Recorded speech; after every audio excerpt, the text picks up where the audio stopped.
Hello and welcome. Thank you for joining me, Stan Lemons. I'm president of thesecretToWriting.com. I am thrilled to have you as part of our Expanding College Opportunity Speaker Series.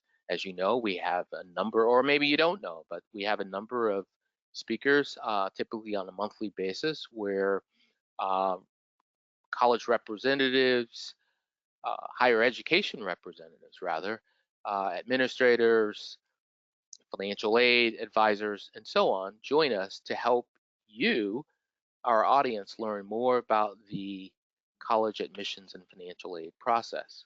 So today I am especially thrilled to have with us representing the West Point. Maybe you all have heard of West Point. It's pretty popular, but I'm thrilled to have Lieutenant Gerald Beatty, uh, who will who is our guest for this evening, and he will share his knowledge and insights about U.S. service academies. And while he represents one service academy, um, perhaps he might be able to share some information about the other service academies and sort of the process in general. But I am especially interested in learning about Lieutenant Beatty and his role and the great work that he does to help students pursue higher education. So with that said, I turn to Lieutenant Beatty and say, welcome. Thank you for taking the time out of your schedule to be with us today. Oh, And thank you. Thank you. absolutely. And I would like to just turn the mic over to you, Lieutenant Beatty, and ask you to take 2 to 3 or 5 minutes, whatever your pleasure, to introduce yourself, um, and then we'll proceed from there. All right, Mr. Lemon, I appreciate the invite. Thank you for having me on. I'm really excited just to be able to talk about West Point. I could probably shed a little bit of light to some of the other service academies because we pretty much all look for the same things in our students. But I'll go ahead and start with my introduction. So, hello, everyone. My name is Lieutenant Gerald Beatty. I'm a graduate of West Point, class of 2019. While I was here at the academy, I majored in mechanical engineering. I played rugby while I was here. And then once I graduated, I commissioned as a second lieutenant in the military intelligence branch. But my route to the academy was much different. So for me, I'm originally from Nashville, Tennessee, and at the time I was looking to graduate. So when I was looking to graduate high school, I knew I wanted to go into school for engineering, but the schools I was looking at the time were I wasn't going to be able to afford them, just outright, just because my background, how my family grew up. If I didn't get a full scholarship, the loans I was going to take out and what I would need from family wasn't going to be able to cover the rest. So I want to say it was a junior year. Me and my dad had a serious conversation about what life after high school was going to look like. I told him I honestly didn't know. So we sat down, we had a long talk. And what matter of fact, one of my recruiters, or my who ended up the guy ended up being my recruiter, we went to church together. And he knew my academic background with school, and told me, hey, I have an opportunity for you. If you come down to the recruiting station, hey, and take the ASVAB, so it's the military aptitude test, and score what I think you will, I have a job for you. So I was like, okay, this sounds pretty cool. So I went down, took the ASVAB, scored pretty well on it, and he pushed me for what's called a 35 Papa, which is a cryptologic linguist. So that was going to be my military occupational specialty A once I crypto, graduated. what was it again? It's a cryptologic linguist.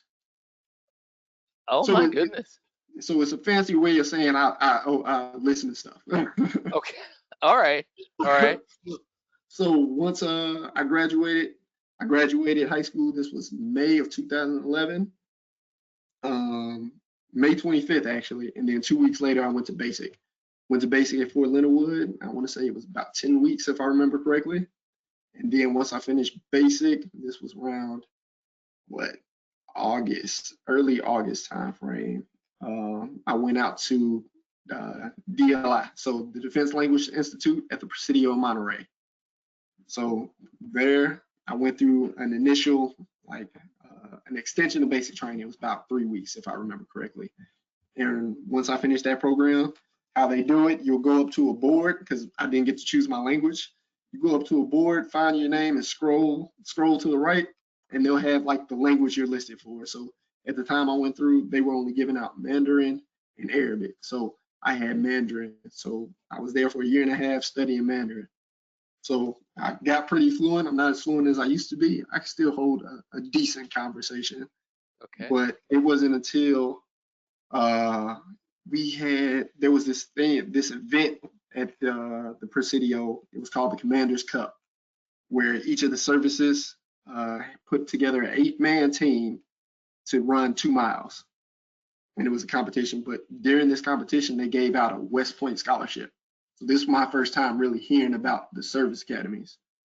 So I asked one of my NCOs, my non-commissioned officers. So that's like the person who was over me at the time. I was like, hey, what is West Point? And he told me, they said, that's the Army's college. So at that point, I knew if it was related to the Army, they're going to take care of everything. So I knew it was pretty much free. Okay. So that's where I started my application. Ended up taking the ACT, doing the application there because once I did my digging and research on what West Point was about, I found out they had for active duty soldiers, they had, I want to say 80 to 85 slots that go on field every year. So I was like, hey, let me go ahead and just throw my name in the ring and see what happens. Right. And it wasn't until I got to Hawaii where I ended up receiving a call from the active duty liaison letting me know, hey, we're interested in you to come to West Point. They linked me up with what they call the field force representative, someone in the area to help students or soldiers come to the academy. Linked up with that individual, basically helped me get to this point where I'm at today. So I want to say what this was 2013, and by 2015, I went to the prep school and then matriculated into the academy. That's where my route began. And then once I graduated from the academy, I did about 3 years in the active duty force. So from West Point, I went to my basic officer training course in Fort Huachuca in Arizona. And then from there, went to the Fort Joint Base Lewis McChord in Washington State, where I served as a platoon leader, a tactical intelligence officer before this opportunity to be an outreach officer for West Point came up.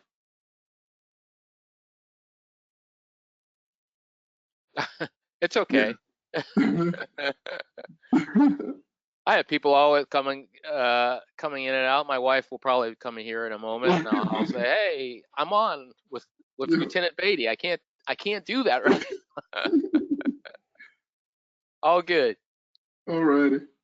Sorry, I probably like accentuated the whole thing. Didn't mean to embarrass you there. Oh no, it's But fine. all right, all right. But So yeah, now that I was the, totally like interrupted your flow. I mean, I was oh no, no, it's intrigued, and I fine. am So intrigued by what you're saying. no, it's completely fine. Like I said, once I applied for this position, I knew it existed during my senior year at the academy because one of my mentors, he worked in that same position, and it was more so what he did for me, the cadet. It was the reason I wanted to come back. So he provided me awesome mentorship. Again, if anytime you can get that feeling of home, away from home, that's always beneficial. So he'd often have me over to his house. Him and his wife would cook us meals. Yeah, it was great. And so if I could have been for me once this position came up, I hopped on it just because I knew the work I'd be doing. And then outside of bringing students into the academy, I knew what I could be to another cadet who was in my shoes uh, during their year at the academy. Wow, what a story! I mean, that just sounds pretty amazing. How that happened. Okay. Basically, for you to land, from my estimation, you landed in one of these top institutions for our higher ed, and it kind of worked out for you. And gosh, I mean, I want to ask you about the whole financial piece, but generally speaking, I guess there's no. I'll ask you now. I mean, do you have to? If I'm going to West Point, do you have to pay No, anything? there's no cost. So tuition's covered. Room you live here at the on the barracks. So room and board. You get 3 meals a day. They also have grab and go with various snacks, and everything you need is pretty much provided. So books, once you even get here, your uniforms issued to you. During my year here, they issued me a laptop, iPad Air 2, yeah, a backpack, everything I needed to be successful at the academy, it was already provided. And then on top of all that, I also received a stipend every year, or not every year, every month. Excuse me. Really? Hmm. And you're going to school. I mean, is your role is just to be a student, I guess. Go to school. So you go to school, but military academy is different from your traditional 2 or 4 year academies because again, yes, we are an undergraduate college, but we have to focus on that military aspect because again, once everyone is done here at the academy, they are going out to serve in the army as a second lieutenant. So that comes with its own realm of responsibilities in that role. So West Point wants to make sure that you're well developed before you even go out into the force. So yes, while you're here, you have your 4 year military journey. So before you even start your freshman year, like open up an academic book, they're going to bring you out this summer before, and you're going to go through what we call cadet basic training, Okay. where you learn all those military fundamentals. And then you'll once you finish with cadet basic training, you'll roll into the academic year. And make sure that's where you're focusing on your academics. You still have a military piece throughout that year, so it's very structured. Um, like your time is pretty much regimented. Again, West Point's going to put a lot on your plate. That way, and again, how I try to describe it, it's a controlled environment of inducing stress. So they're going to challenge you physically, mentally, emotionally, physically, because again, once you go out into the force, you're going to be stretched in all kind of ways. So the idea is, while you're in this controlled environment, we're going to throw everything we can at you.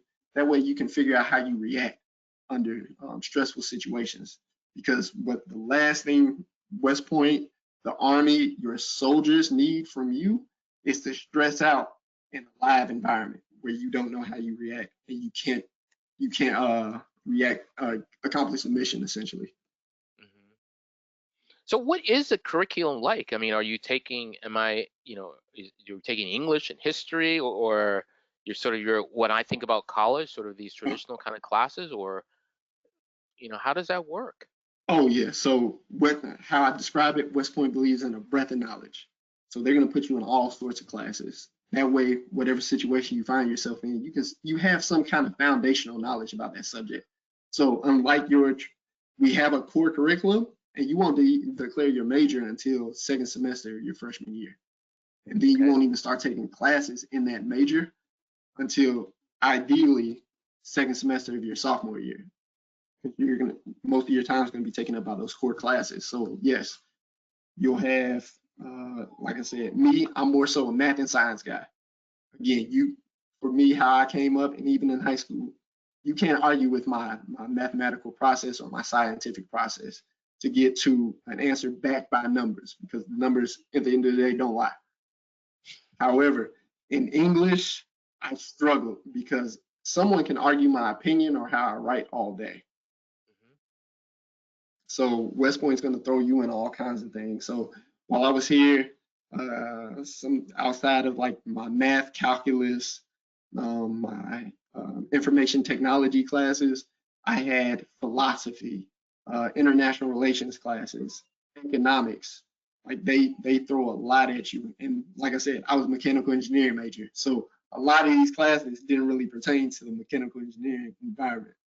So it's a very unique education. Most of the academies, I'm pretty sure all of them are structured the same way.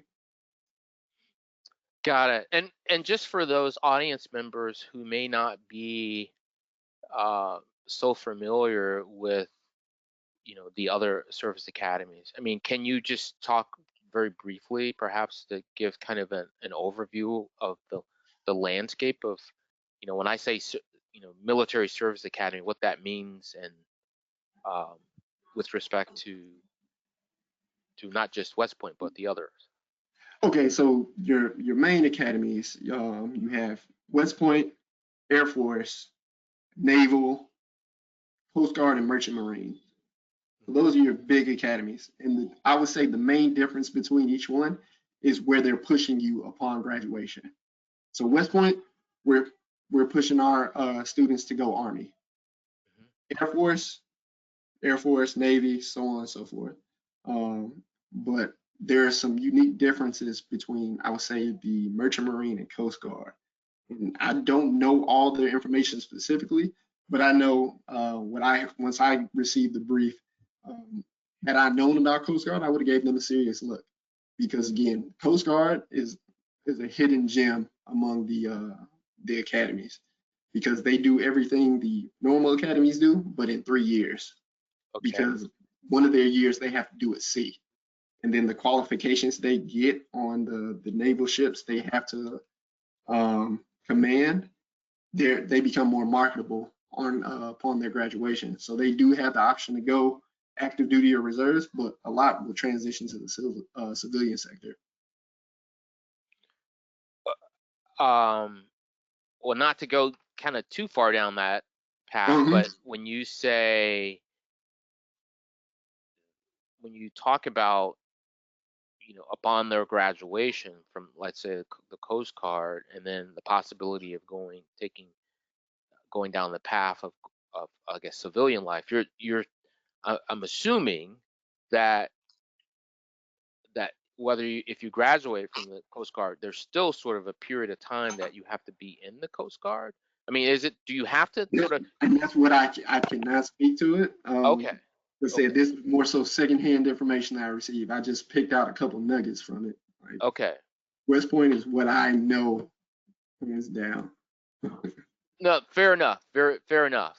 Mhm. And maybe that's a future conversation if Yeah, I get him the yeah, I would Coast hate to Guard. misspeak and give out bad information. No, no, absolutely. I'm right there with you. Well, let me ask you this. So let's say that a student signs up for to go to West Point, and we'll talk about. I want to ask you about that process, but in a moment.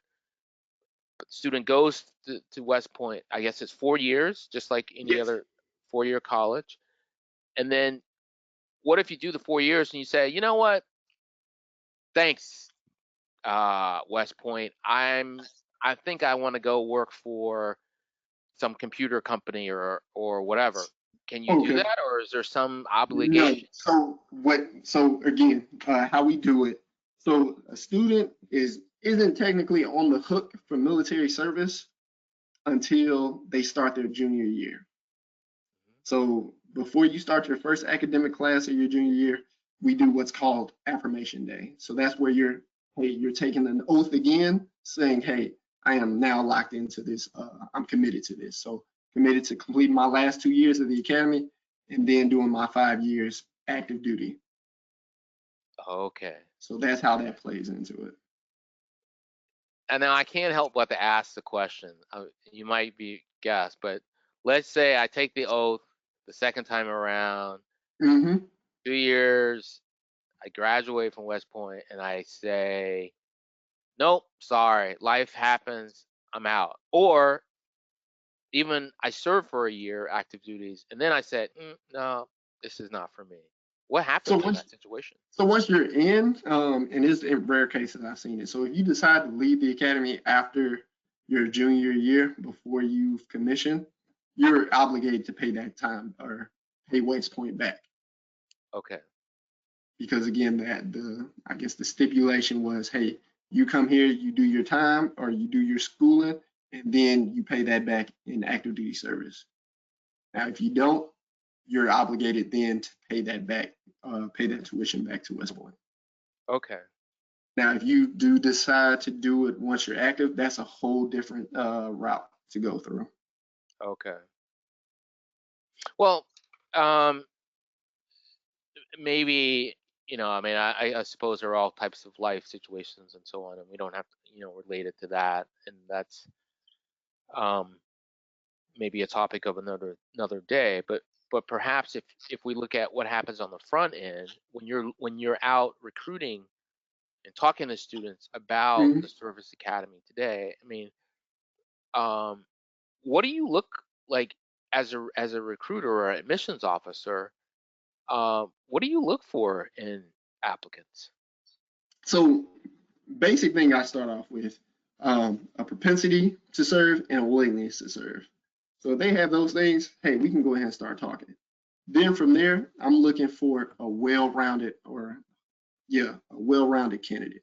So again, because of the nature of our job, yes, and being at West Point, you have to be academically adept, you have to be physically ready, and then you just have to have that grit factor about yourself. So generally what I look for high performance students. I look for students involved in various extracurricular activities, but not just being involved, having a leadership role. Because again, uh, I really try to what I really try to relate to these students that I talk to. West Point, if you're just coming to West Point to get a degree and not really looking at the service aspect, do not come to us because again, we are a leadership institution first and foremost because of the nature of the job you're going to walk into once you leave these walls. Because again, anywhere you can get your degree, like any college, and all you have multiple options that are good for you. You're going to get your degree. You may play a sport, but the time and effort that West Point puts into each student to become a leader, that is unlike any other college out there. And that's how all the service academies are set up. Because the nature of being a second lieutenant, you are now a manager of what gets done and what doesn't get done within your realm of responsibility. And that's all leadership. Wow. Okay. Um, sometimes I mean, I'm wondering if when you're, maybe this is when you're, as I was listening to you, let me put it this way. I'm thinking, all right, if I'm a high school student, I'm 17 and 18 or 18 years old, maybe 16, 17. If I'm a junior, I might be 16 or 17 going to senior year, 17, 18. I'm wondering just how the maturity level of someone that to really know, uh, to be thinking in the way that you are talking about. And maybe I was Mm-hmm. just an immature high school student. I don't know. I don't know if I had it quite together like that, where I would be able to say, well, I want to do all the things that you described. So it Mm-hmm. just, I guess I'm wondering, like, how does a high school student know if West Point or for that matter any of the service academies is right for that person, as opposed to going to a 2 year or a 4 year school? Oh yeah. So What are your thoughts on that? what I would say to that student is, do you like a challenge, or do you shy away from challenges? Hey, if you're up to be challenged every day, pushed to your limits, those are the type of individuals I'm looking for. Now, you may not have the whole leadership piece put together. That's what we're here for. Every year, like it's a crawl, walk, run phase here at the academy. So once we bring a student here, that freshman year, they're more so in that follower stage. Hey, observe. Um, you're going to be guided on everything that you need to do. That second year, that's when we start working on your individual leadership. So once you go into your sophomore year, you're going to be assigned either one or two freshmen, and that's going to be your team that you take care of for that semester and that basically that academic year. So that's working on that leadership. So everything that you learned the previous year, you're expected to share that knowledge with them and guide them through that freshman year. Once you move into your junior year, that role is going to expand. So we may give you a squad, which is a squad is like an echelon of eight individuals that you're responsible for. And depending on that junior's leadership capability, they may even get more. And then once you get into your senior year, hey, we're expecting you to run by this point. So we're going to throw more at you. Okay.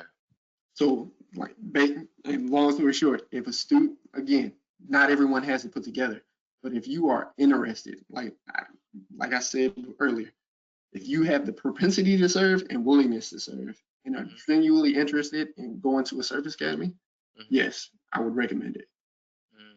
because everything else is going to get built upon once you get within the walls.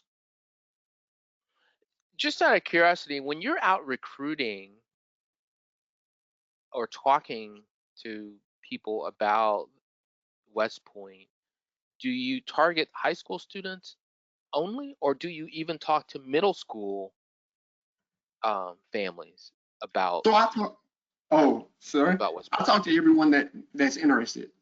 So generally, I look for those high school students just to get it on their radar. Um, I more so switch to basically finding those students that are willing to serve and talking to them. So that more so is my junior and senior, because those are the ones getting ready or flirting with the options of a service academy. Hmm. Now, with those sophomores and under, I'm basically putting it on their radar and telling them, hey, go do your research, figure out if this is the right fit for you. I Hmm. give them the spiel. I basically tell them like, hey, we do everything like a normal university does, except with a military spin on it. Hmm. Okay. So walk me through the process of applying to West Point. How does that Okay. work? So the application actually opens February 1st of each year for that junior class. So those rising seniors, their application is going to open the February 1st of their junior year. And I'm pretty sure that's standard throughout all service academies. So, So with that, they'll go on westpoint.edu, click apply, they'll fill out a candidate questionnaire. And that's just giving us basic information about them. So they'll tell us, hey, this is my GPA, this is my class rank. Um, these are my if they've taken their standardized test, whether it's PSAT, SAT, or ACT, they'll tell us those scores. And that basically gives us an idea of, hey, this student is would be a good candidate to come to West Point. No, they also give us a list of their extracurricular activities they're involved in. So between February 1st and sometime in June, we go through and look to see who we're going to give what we call the second step kit. So open up their application fully. That way they can start knocking out tasks. So each student that applies, once they get access to their second step kit, they we get asked for SOEs, which are school official evaluations. So that is their instructor writing an evaluation on how they are as a student. mhm, So for us, that informs us of how that student is in class. Are they eager to learn? Do they help other students?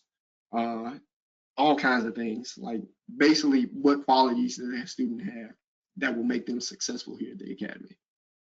We also ask for an interview. So the interviews can come from a admissions officer like myself, a cadet, a military academy liaison officer. mhm, Yeah, those are the main, and field force reps. So those are extensions of the admissions reps. So they're volunteers in local, pretty much in the local area where our candidates are. That pretty much guide them through the application process. What are some other things? They have to do a fitness test, so what we call the candidate fitness assessment, just to gauge their physicality, their overall physical health. mhm. Because again, we're an academic institution, but we also focus on the military and the physical aspect of it. So if they don't pass that CFA, that is a hindrance for them to be able to come in. So most of the students I work with, I give them a plan. If they're really serious about coming to the academy, I give them a fitness plan and tell them, hey, in about 3 months, I'm gonna check in, see how you're doing. That way we can gauge how you're progressing to make sure once you're ready to take the CFA, you'll do as well on it as you need to. And I'm blanking on some of the other things with the application, but outside of the West Point application, there's two other parts of the overall application. So they have to get medically qualified, Mhm. and then they also need a nomination. So a nomination, they have many different resources to get that nomination. So you can get it from your congressional rep, your two senators, and the VP. Those are your what we call the congressional noms. You also have service connected noms, which based on a student's background, they may be eligible for that. So students in ROTC, JRTC programs Mhm. could apply for that service connected nom. Children of career military, Mhm. children of retired service members, and children of 100% disabled veterans. can all apply for that service connected nomination. Hmm. Now, once a student has all three of those completed, that's where, hey, we look at their overall application to determine whether we're going to give them an offer or not. Mm, okay. So, I want to kind of make sure I have this right. So let's say I'm a junior. You're Mm-hmm. saying in February of my junior year, February 1st, yep. February 1st, this application opens online and I fill it out and you're getting general information from me. So between February and June, that's this window that the application is open. Does it Yes. close at a certain I mean, point? no, it stays open throughout the year. I'm just Oh, saying that's when we'll open up the second step kit. So for those students that started, they knew West Point was what they wanted. yeah. Hey, once they do their that candidate questionnaire, they just sit in the queue until July, June, and we'll open up the second step kit. And that has all the tasks they need to do for their West Point application. All right. So pause there for a second. Second step kit. So if I fill out my interest form in Mm-hmm. February or Mm-hmm. March, I'm in the queue, and then around June and July, I should expect that I would get a second step kit. Is that correct? Yes. And is it Yes. automatic? Just because if I fill out the application, do I automatically get this go to the No, second step kit? not quite. So we also look for like with the demographic information, so or the personal information, whether with the test scores, GPA, and their activities they're involved in. That is what's informing us whether or not, hey, this student meets our criteria, like our baseline criteria to open up that application. Okay. So is there Now, a minimum like GPA or SAT or so ACT score? So I would say no. We're looking for pretty much performance. So I would say for a student that is really interested, again, we're looking for cream of the crop students. So I've seen students around that 3.4, 3.3 range Hmm. on average. This is what I'm seeing: 3.4, 3.3, and then on the oh gosh, on the SAT, I'm seeing around a 1250 Hmm. on average. Right. Um, and then what with the ACT, I'm seeing around 25 across the board. So in each of the categories. Hmm. So a student hits those, that's what's making them competitive. But again, you also got to think every student that's looking to come to West Point also have these high accolades academically. What begins to set students apart is what they're involved in extracurricular activity wise. Hmm. Because Okay. again, as I've been trying to harp on, it's a leadership institution. So how are you exercising that leadership now Hmm. in your community, in your school, on your sports teams? So we don't look for students that participate in extracurricular activities. We're looking for students that have taken those leadership roles. So Right. uh, like your vice president, your class presidents, class vice presidents, Right. secretaries, what else? Your vice captains of sports teams, co-captains, captains, even students that go out and create their own clubs. I've seen that where students like, hey, I started this club in my high school. We're a volunteer service club. I'm like, okay, so you pretty much organize everything. The young lady was like, yes. I'm like, so you're the president of that club. You saw a need, you took the initiative and met that need for that volunteer service. Right. I So got it. those are the type of students we're looking for, those go-getters. Okay. So I got it. So there's a little bit of a screening, it sounds like, and I Yes. know I'm not trying to hold you to like a cutoff. It doesn't sound like there is a cutoff, but on average, you shared some Hmm. highly competitive students are sort of are the ones that may be advanced, but leadership is a big part of that. Yes. So you get all right. So around June or July, I would I would be notified that I would get this second step kit. and then in that kit you get more information, and so you get more information from me. So then I fill that Mhm. out, and when do I? Is there kind of a typical deadline as to when So our that's? application deadline is January 31st. So they pretty much have a year to complete it. So get everything Oh, ready. And okay. that's just for the West Point application. So the Yes. West Point portion of the application needs to be done by January 31st. What I tell students, if you're pushing up on January 31st, you didn't want West Point to begin with. We also do what's called rolling admission. So as Okay. the student completes the application, gets medically qualified, and get a nom or a nomination, Mhm. they're getting that offer as soon as they complete all that those tasks. Oh, okay. So Okay. essentially, the early bird gets the worm. The early bird gets the worm. The early bird gets the worm once again. There it is. Okay, I got it. That the early bird gets the worm. All right. Well, how does that? I've heard about this whole nomination and you process, and you've told me you've shared that there are different types of nominations. I get that. But let's say I'm a student and I'm not connected. I wasn't in junior ROTC or ROTC, and no one in my family has been in the military. So I'm going to go to my Congress, my U.S. representative, Okay. or as you said, my senator. I mean, how does? Mm. I mean, it's not like I just kind of like just roll up to their office and say, Oh "Hey." no, no, no, I mean, how does that work? no. So, from what I've seen, each congressional district has what they call service academy days. These service academy days allow you to meet with a representative from one of the five academies, and also allows you to hear from your congressional staffer or congressional rep about their nomination process. So, for any student that's interested, I always tell them, hey, first things first, go to your service academy days. That allows you to meet the individuals that are going to be in charge of your nomination process.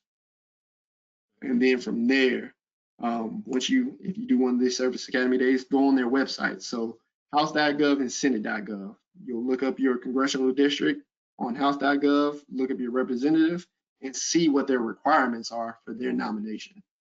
And same with the senator, because each senator, each congressional district runs their nomination process differently. On average, what I've seen, they'll ask for a resume, they'll ask for test scores. They may even have you write an essay, but each office runs it differently. Okay. So that's why I always tell the students, hey, if you're really thinking about going to one of the service academies, go ahead and look at what your congressional district and your senators require for that nomination, because they all have it on their website. Okay. I got it. I got it. Interesting. Fascinating. All right. Um, how, um,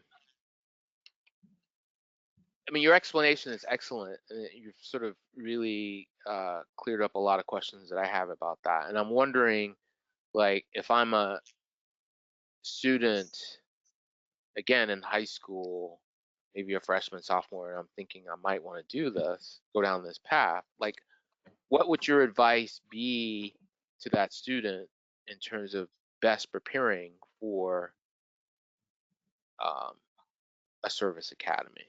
And I know you've touched on this somewhat, but just if you can kind of drive home in terms of what do I need to do? I'm a high Oh, schooler, and so if you're starting early, it's the best time.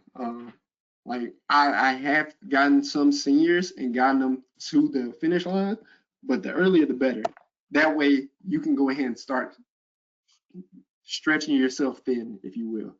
So you want to get involved in your activities. You want to make sure that, hey, I'm doing everything academically I need to do to be competitive, but I'm also taking part in my extracurriculars. I'm taking my extracurriculars seriously, because again, we don't really look for, if you're really considering a military academy, you're not the lazy individual.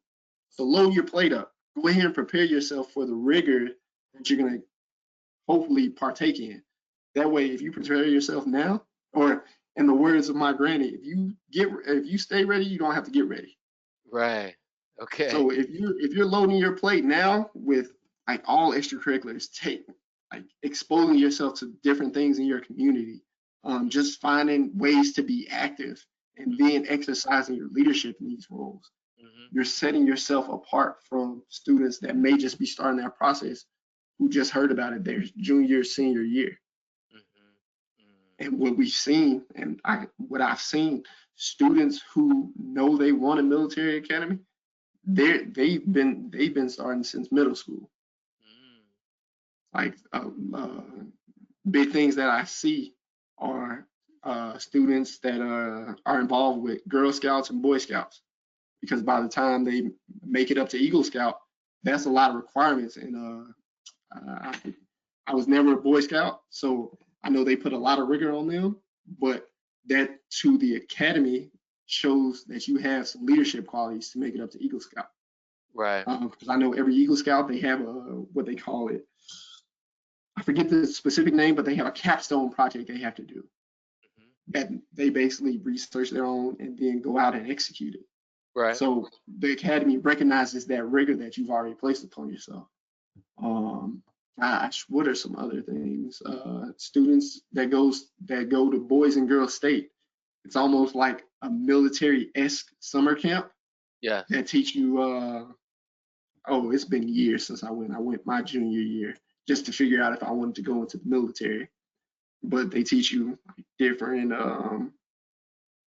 ethics classes. They teach you about government, international relations. Those type of camps allow you to stand out, because there's a leadership quality that comes inherently with that camp. And then just any leadership experience that you're able to get, whether it's volunteering, organizing volunteer events.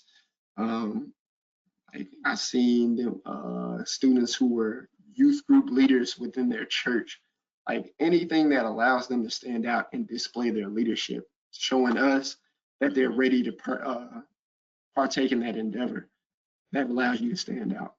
Yes, I got it. Okay. When you're talking with students and presumably their parents might be there in a room, like any like I'm just curious if there's any sort of observations that you have about the role of parents in this process.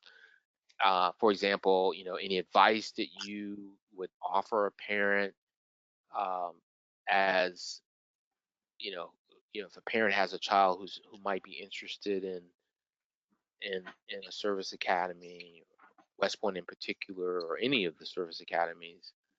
Oh yeah, What do you say to those parents? How can the parents support their student? I would say for the parents, just allow the decision to go to the military academy be your child's. Um, Again, what I would share, and I've tried to uh, convey it. All the service academies, and I can speak for West Point, is difficult. It challenges you. So if you're going because mom and dad said, "Hey, this is a very prestigious school. It will set you up in your future endeavors," and that is your why, you're not. It's going to be hard pressed for you to make it through, because I'll tell you, and it's funny. I joke with some of my classmates now. There were days, I would say every other month, there was probably a day I was like, I don't think I want to do this anymore. However, my why for coming and for staying was strong enough to carry me to the end. So that's what I would really harp on parents. Like, allow this time to be one of your child's decision, because they need to be fully invested. And it can't be driven because mom and dad thinks this is a great opportunity for them to take. Sure. So if a student is pursuing a service academy, uh, would you encourage that student to operate sort of along a parallel path where they're applying to a service academy and at the same time going ahead and submitting their application to some other college? I mean, Oh yeah, I see it. I see it all the time with the students I work with now. Some really know, hey, It's West Point and nothing else. Some students are like, this sounds like a great opportunity. I want to explore my options. So I see kids from all different all over choose different ways how they want to attack the application. Mm, yeah. Okay. I mean, I guess quite frankly, I'm thinking this could be rather competitive, and if you're only applying to one school, Hmm. that's a little bit risky, I Oh yeah, think. it is. It is. But I'm like, for those, because I had one student who was like that, and he was gung ho, and I was like, okay, I'm willing to work with you because you show me you want it that bad. So I'm gonna help you in all the ways I can. I can't help with medical, but as long as everything else is good, yeah, I will work for you. Mhm. Mm. So you, as a recruiter, and I guess this would be true for other recruiters. I mean, you are sort of the advocate for the Yes, students in yes, your region. Are you kind of yes. assigned to different regions and so on? We're assigned a region, so I have the Southwest. Okay. So that includes states from, I have 10 states ranging from Tennessee to New Mexico, Colorado down to Texas. Okay. And is it just you? Just me for the Southwest. Yeah. No, just me. No, I have a counterpart, so there's two of us. Okay. Okay. Well, Yeah. that's wow. Wow, that's really amazing. All right.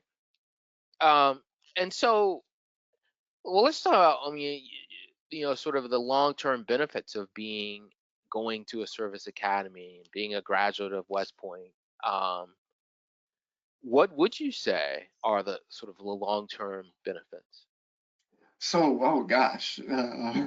So I'm still new to it because I'm still fairly fresh.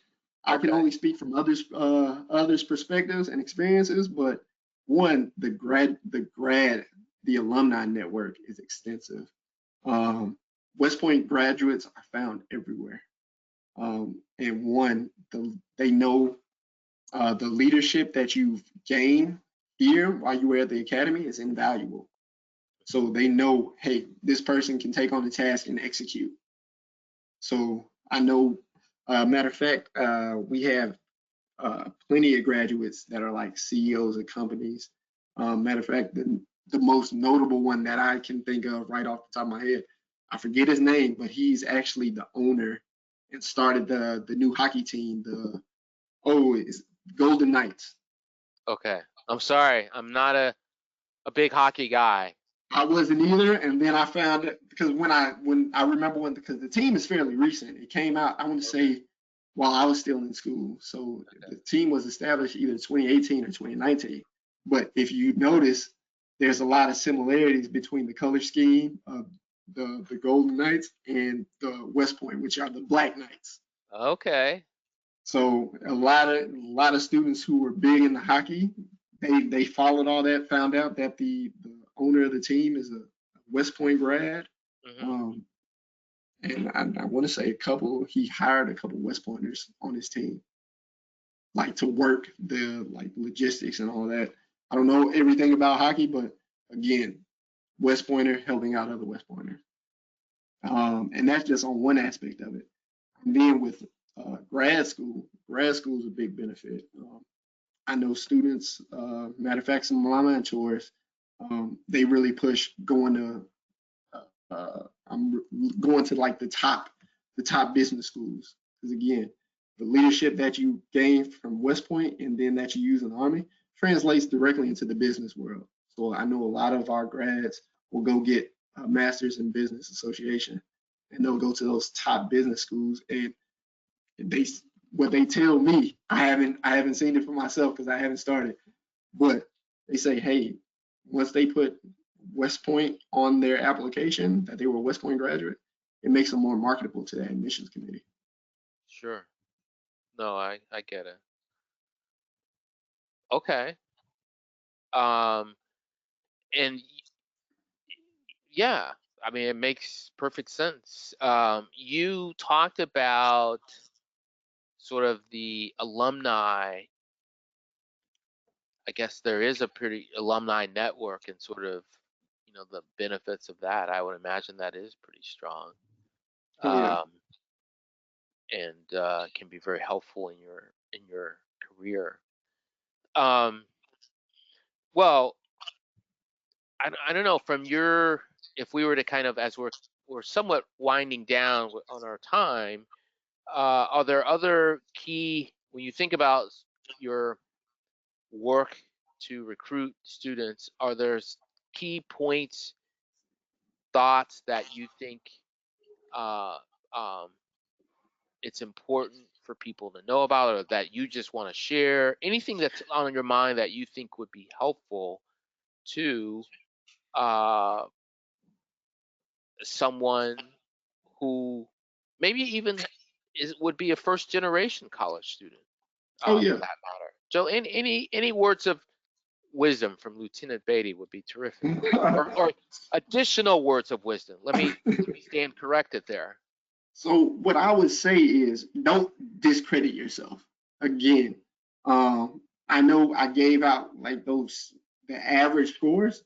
I can tell you when I applied, I was not hitting a couple of those average scores, but Okay. it was my other qualities about myself that the admissions team saw in me and decided to bring me on.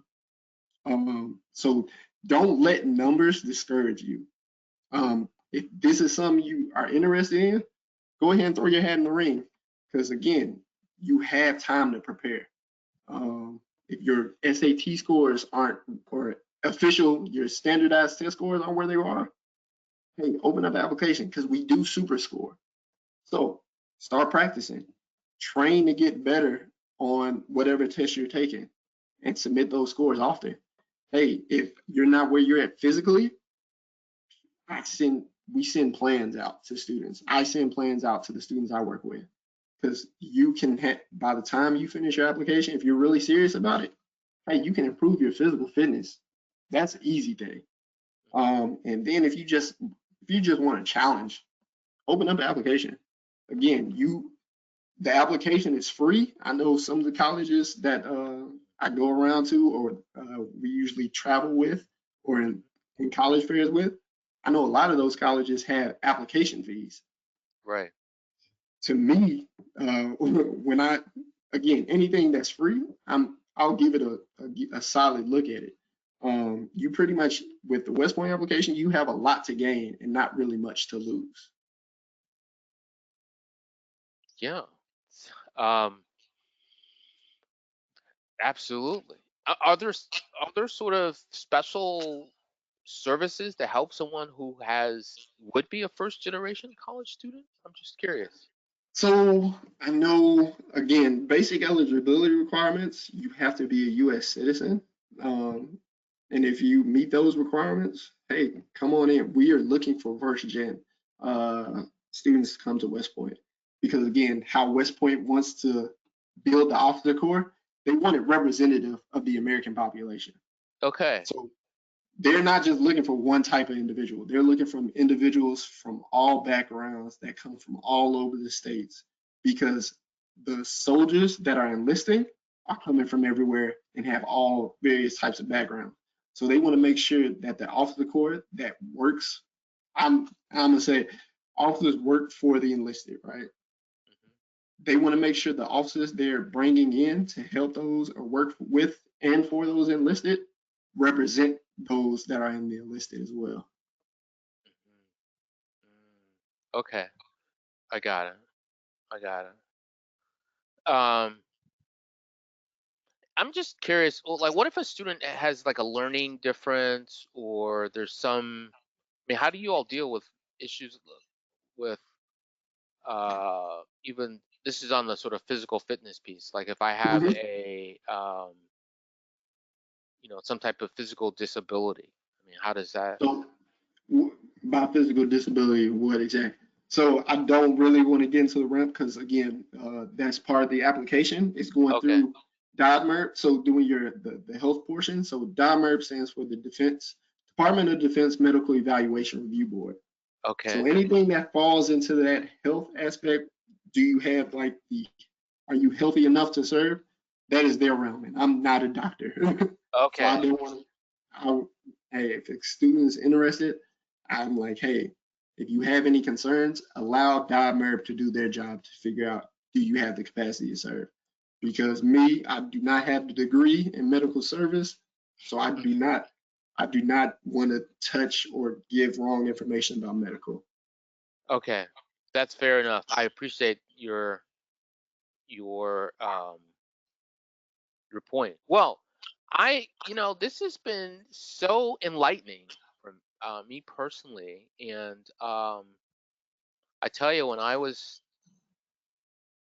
back in high school, uh, I did not know about all the opportunities. I did recall, I do have a friend that did um, a- apply, and I learned to West Point. And I learned about that kind of, after the fact.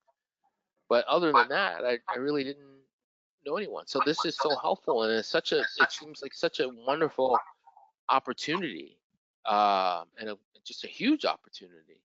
Oh yeah, If you are, if it's all right for me to say this, like as you just described, the person that's really committed to service and and is wants to be a leader and is a leader, hmm it just is like wow, and the opportunities seem phenomenal. oh yeah, and I'm So still only scratching the surface of those opportunities that are available. yeah, so my hat's off to you, Lieutenant Beatty. You're in there. You're part of the you've done it, and you're doing it. Hey, I'm trying. I'm trying every day. All right. Well, um, we've come to the kind of the end of our time here, and the visit has been phenomenal. I want to take this time to, on behalf of the Secret to Writing organization, thank you for giving of your time today and to sharing information about the admissions process involved with attending a service academy, and in particular West Point. I've certainly learned a lot. I know our audience um, will benefit and has benefited from the time. So um, you didn't have to spend your evening with me, but you did, and so I really, really do, appreciate that. Oh no, I appreciate it as well. For me, it's all about getting. The more you know, the more the more informed you are to make an informed decision. If that makes sense. Oh yeah, Again, absolutely. for me, like the information really wasn't out there. So Yeah, if I can, whatever I can do to like curve that, uh, shorten that learning curve, I'm all about it. thank you. That's really great. Really, really, really do appreciate it. So, all right. Well, and to our audience, I want to thank you for joining us this evening. Really appreciate your giving of your time. Please check the secrettowriting.com website for future expanding college opportunity events. And on that note, I want to say once again, um, good evening. Have a great evening to everyone, and to Lieutenant Beatty. I will send you a follow-up note, but Okay. um, I guess this is where we'll say see you later. Maybe not goodbye, but see you later for now. I'll talk to you soon, Oh yeah. uh, and you take great care. Have a good All evening. right, you too, sir. I appreciate the opportunity. You bet. Thank you.